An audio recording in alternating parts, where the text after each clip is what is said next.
Well, hello everyone, and welcome to another episode of Harebrained Games. Today we're going to do a review of Hackers and Bombers. No, this isn't a cyberpunk game. No, this isn't a military war sim. This is about the epic duel of golf from these two fine young citizens who are there with all their friends to help play golf with cheesy smiles. Anyway, it's a game from 2 to 6 players. Takes about 45 minutes, less if you're lucky. Let's get into how we play.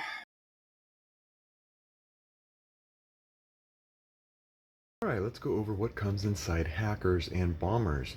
You get a large combo supreme size pizza box of components there. You've got the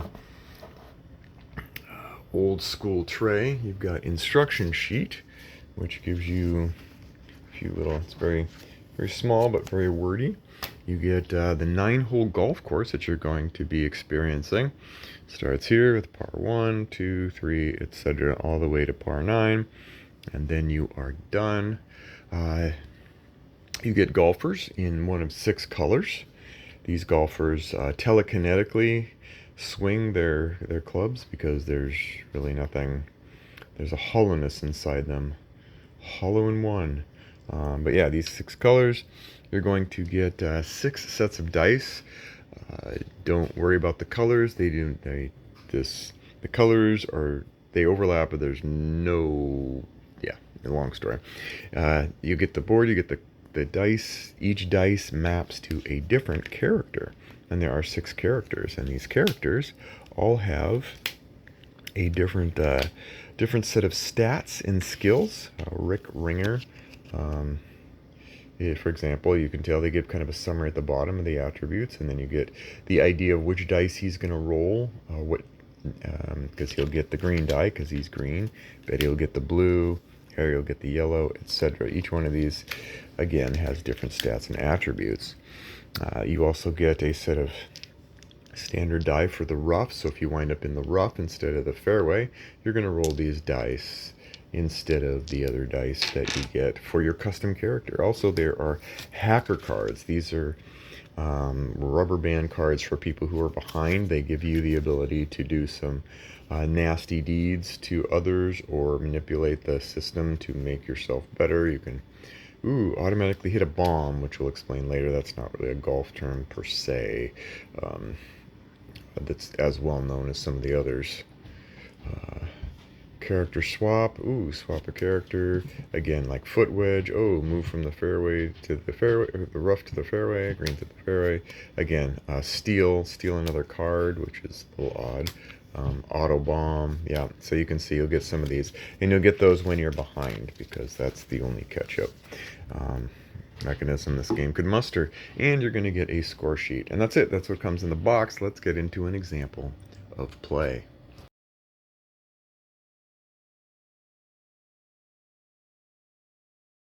Okay, at the start of the game, everyone is going to get a random selection of 9 cards. 9 cards, one for each hole that you're going to play. The object of the game is to win. You win by having the lowest score at the end of 9 rounds. You're going to be using your golf club folks in order to achieve that. Because each one has a little bit different penchant, some of them are decidedly better at driving, others are better at irons, and some are better at the putter. And the different dice match with the different type of rolling you're going to do. And each of these has a different side. For example, we have Crazy Carl. Carl's crazy. Sometimes his stuff goes really well. Sometimes his stuff is disastrous. That's kind of the wild card. So on your turn, everyone is going to take one of their 9 cards, and this is all you're going to get for the game. So it's up to you to just make the best use of your hand, and you're going to play a card. For example, I play Patty Pure. Now, I've chosen to be purple, which has nothing to do with the color of the character. Again, it's a shame they didn't keep the colors separate to avoid confusion, but that wasn't really one of the things they seemed to care about. And so you're going to play Patty Pure. So everyone's going to choose a character. For example, blue or green or yellow player may choose and go, I'm going to play Rick Ringer. And so everyone chooses their card, they decide, they flip it over, and then in a turn order, you're going to execute your turn. What can you do? Well, this is a par 4, so for par 3, 4, and 5, there's a different way of handling the dice, because par 3 has no fairway, par 4 has one fairway and par 5 has two fairways. By that I mean this is the fairway and this is theoretically the rough, I guess. They don't really designate it here. The board has very little in the way of description in that regard, so, or nuance. So yeah, the fairway and then the green. So you got your tee, fairway, green. In a par 5 you're going to get tee, fairway, fairway, green. So alright, so Patty, because this is par 4, the first thing Patty's going to do is hit her tee shot using a die, d20 die. So we're going to do the 20 die and we're going to roll it. And the result is, oh no, she got a hazard. Oh no. That means she has to go here to the hazard and take a penalty stroke. So she did one hit, and now she's at 2. Now that she is there in the rough, in the fairway rough, she's going to have to roll the rough die. And the rough die is it can keep her in the rough, it can do a penalty, or it can get her to the fairway or the green. So rough. So she's going to go here to the rough again, and then she's going to roll the putter, the green side rough. She's going to roll the worst of these. So it would have been better if she could have rolled these in her own color, because those give her better opportunities. But these are the rough riders of sorts. So she's got 1, 2, 3, and she's going to roll this lesser die on the green here, and green onto the green, and then roll the green putter die that she has, and she can get there in 1. Alright, so we did 1, 2, 3, 4, 5. So she hit 5, so sadness galore. Par 4 hit 5, okay, whatever. So what if we tried a different route? What if we took an example of something that did go well? Let's try it again, and this time we'll do par 5, okay?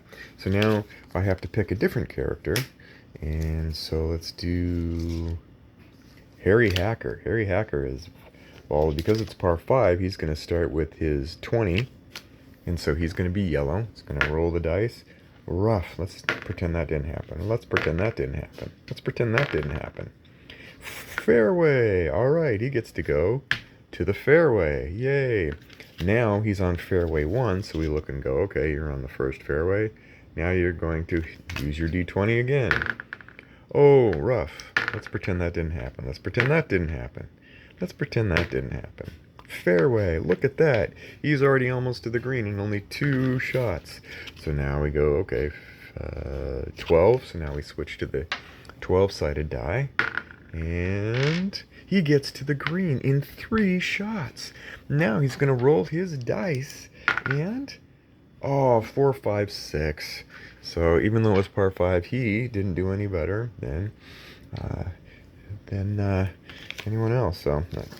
So there you go. So with these 2 cards down, that would give you 7 cards left. Again, if you're behind, you're going to get one of these cards. And again, you could do this. Oh, I could steal a random card from another player.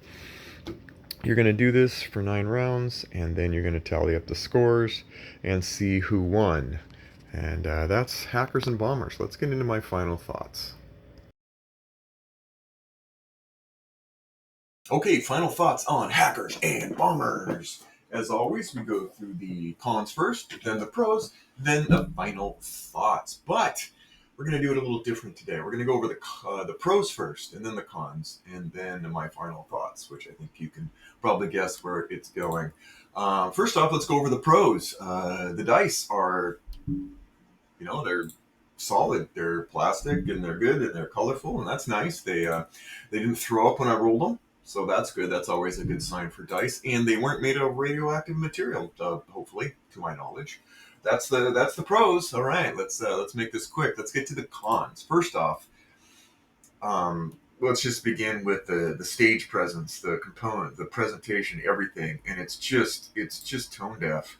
This is an insufferably sized box. This is a box that 20 years. This is a box for people who grow up and just dumped a bunch of random games in the top shelf of a closet next to the bowling balls and the ping pong balls and the badmintons and the disparate size of weights that for a training regimen that lasted 3 days before they quit. This is the kind of box that says we don't care about you and we know nothing about the industry in the last 2 decades.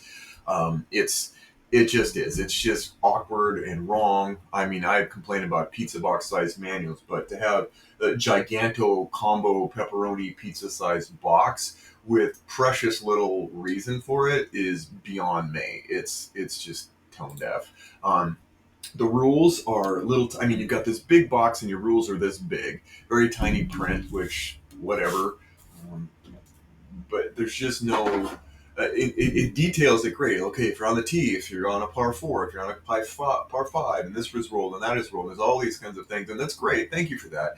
But then there's under information too, like, hey, what about these hacker cards? Give a description on some things, like if you steal a card, what is someone supposed to do if they're down one card in a 9 hole? Do they skip the hole? What do they do? That's it's easily answered for folks who care. But and then another place, it's like, hey, with the hacker cards, the one-off crazy stupid things, you shuffle the deck and set it to the side, and then later it says if you're the last person or tied for last, select a card. Now these are two disparate things, and someone with a gaming knowledge, even a modicum of gaming board gaming awareness, would be like, you don't have someone shuffle a deck and then select from it. You pick one or the other. What you say is shuffle it, and if you are behind, you draw one of those cards. It's such a simple thing, but these are the kinds of little missteps that are taken in this game. Um, what else can we talk about that's jolly? The fact that the board itself has no meaning, it has no substance, it has no style. It's a glorified score track, or like interim score track. You literally could just line those up on columns on a spreadsheet and have 9 columns, or 9 rows and 4 columns, whatever, and be able to go like 1, 2, 3, 4, 5. It's lifeless, it's bland, it's ambiguous in all the wrong places. When you're playing a golf game, like even if you're playing a computer game or whatever, you want nuances of the course to take some sort of role somehow somewhere. You want the iconic elements. You want to know there's a tree that you got to watch out for. There's sand traps that you get into, you get stuck. There's water hazards. There's squirrels. There's anything. This just abstracts the crap out of all the most important things that actually matter when you're trying to play an interesting golf game. They're just, oh, we'll just call these hazards. Oh, in the rough, we'll just call this whatever. We don't even really describe what it is. We don't have a picture of it on. But then it's huge and oversized. Like, why? And then you get these little teeny tiny, worse than 1970s plastic pieces for your golfers, and it just screams, budget Ross dress for less dollar clearance bin style. What else can I talk about that's great? The characters I will give credit for. I like the archetypes of the 6 characters that you've got and their little penchants, and you can kind of see in kind of the way that they move. You can even do a little bit of like logistics, like in this particular hole. I don't need, I want to take a risk. There's no point in using one of them for the long game and, for a par three, but you got a guy who hits all off the tee. You got some sort of nuanced idea, but you have zero control over your retinue. This is a huge misstep for any modern board game. Unless you just really want to say we don't, it's all random and you don't even really need to play the game, just have it exist. Here's why. Like when you shuffle the deck and you get what you get, like you got some, okay, well, if you get all the crappiest players, there you go. And the opponents around you get a majority of good players, you already have the odds stacked against you in a way that doesn't even make sense. It doesn't even resonate as a balance. It's like they didn't even think about that. And that's just it's an unforgivable thing for someone who wants to take the game seriously, which is probably not its target audience. You have no control over the cards in your hand and no ability to change them. There are so many ways that this could be mitigated by even your most average board game, but it wasn't even bothered to be put in. You just get what you get. Imagine, if you will, that you're at a fantasy draft and you all get together and you've eaten your pizza and you sit down and you've got the board and you're all ready for all that stuff. And then the person running it says, "Is everyone ready?" I'm like, "Yeah." And, "Okay, here you go." And he hands out a piece of paper with all of your picks already picked. And you're like, "Well, wait, what do you mean?" Like, "Oh, these are your players." Well, I got like,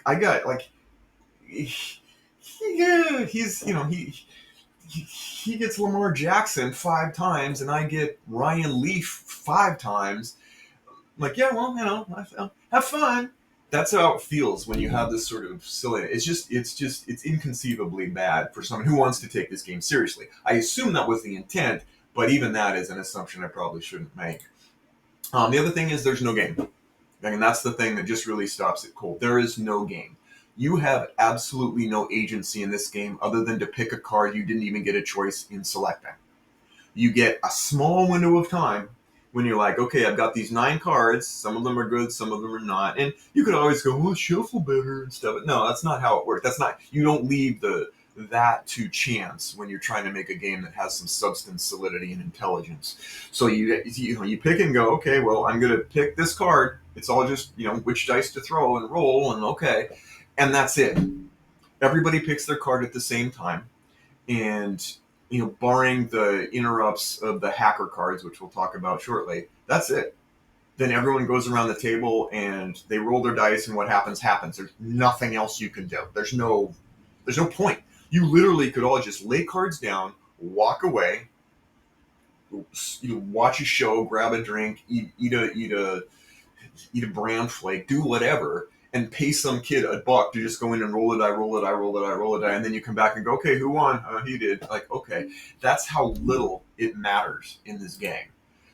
You pick a card and the rest is done. This is the worst auto battler ever. If you've ever understood what an auto battler is in computer gaming terms, you set everything up, you configure what you think is a really cool model, and then you send them off. And like everybody battles the other person. And it's sort of like robot thing where you build the best robot and off it goes.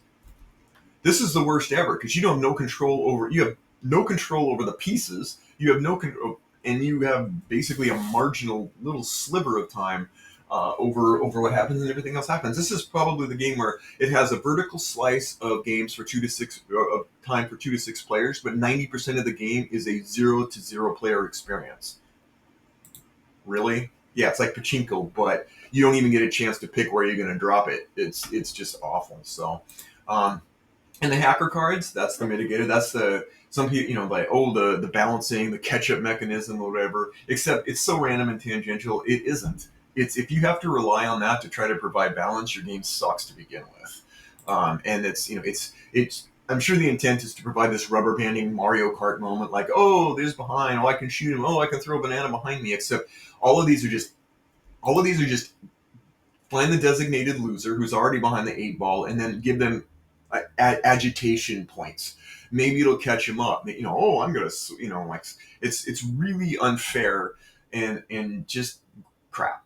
So anyway, it won't surprise you about my verdict, so I'm not even going to go into it because you can probably in your mind imagine how I feel about this game. But let's just ask, who is this game for? If you like golf, but you are saddled with a congenital propensity for intelligence, skip this game. If you don't like golf at all, skip this game. This doesn't even teach you anything, really. It doesn't even pretend that if you don't know golf, you'll like this. I don't know. If you hate games and you just want a bunko-like centerpiece that's oversized that you could basically set up, but really you're not playing the game, you're just kind of communicating, and there's some sort of random thing in the middle. Before cell phones, that was really maybe the way you all just kind of like had social time. Then maybe you could pull it off and see it. If you're at a golf shop and you know that Uncle Billy loves golf and like, oh, that would be a cool Christmas gift, sure. I'd buy him a copy. In the same way, if you have a Uncle Billy likes board games and you're like, oh, there's Monopoly, same kind of thing. If you hate someone, if you hate their guts, but you drew their straw for a white elephant gift, still skip it. Seriously, do not combine festive with cruelty. It's just not nice. And I would say that honestly, there are quite a few over the years golf games out there. There's not a lot of great golf games. There's some good golf games, but I can tell you that all of those games are still better than this by a large margin. Usually at this time, I go through and give an opinion spectrum because sometimes I disagree with other people.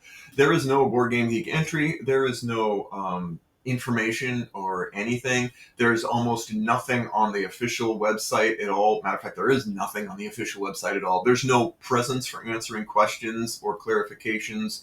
There is nothing on this game. And so so because of that, I'm just going to suggest, if you want something that's entertaining in a similar guise but not a full simulation, check out Rollin' One. It's a game I got for 1/3 of the price that's 300 times better than this game, and it actually gives you and addresses some of that stuff all in a very small $10 package. So yeah, so I would say that this is a great time to be alive, except for this game. And I think the most telling sign is that this is the official page, the only real presence that you can have for this game. And I can tell you that that description on the right is all you're ever going to know about it, other than what Amazon puts up there. If you click on the details, if you click on what's inside, if you click on how to play, you know what it drops down to? Nothing. There's no information about this game. And given its quality level, I can probably guess why. So I would avoid. I'm usually a happy guy. I'm generally like games. I usually want to give people a credit. And, honestly, if someone really didn't care and they're just like, let's have fun and we just want a basic game where we can check out mentally and just have it go and be distracting, this is probably, this I could see this in golf shops in places as kind of a novelty, and that's the best I can say about it.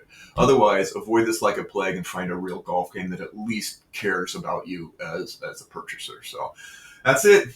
Take care, and we'll see you next time on Harebrained Games.